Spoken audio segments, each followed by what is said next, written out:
มื้อใดที่คิดบ่ออกว่ามื้อแลงนี่สิกินข้าวแลงกับหยังเมนูที่ง่ายที่สุดเลยก็คือลวกผักตำแจ่วนึ่งปลา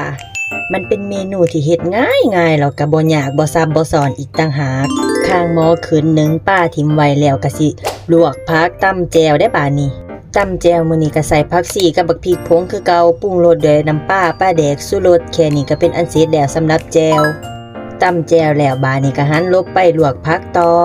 บักเขือที่เฮาลวกทิ่มไว้มันก็เริ่มสิเปื่อยแล้วก็เอาผักหอมแดงลงไปลวกนํกันเลย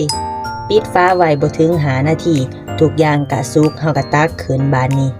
ผักลวกมื้อนี้ก็มี3อย่างมีบักเขือผักหอมแดงแล้วก็ผักปังน้ำมัดหนึ่ง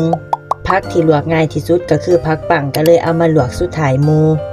เอาลงหม้อไว้ปิดฟ้าบ่ถึง 2-3 นาทีผักปังมันก็เปื่อยได้ทีแล้วเตรียมผักเตรียมหญ้าไว้ทุกอย่างแล้วบาดนี้ไปเบิ่งหมอป้าก็สุกพอดีเลยป้าที่หนึ่งในมื้อนี้ก็คือป้ามันเนาะเขาเอือบแล้วเรียบร้อยซื้อเอาอยู่ตลาด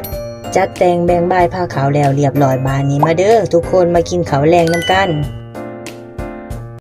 มื้อใดที่คิดบ่ออกว่ามื้อแลงนี่สิกินข้าวแลงกับหยังเมนูที่ง่ายที่สุดเลยก็คือลวกผักตำแจ่วนึ่งปลา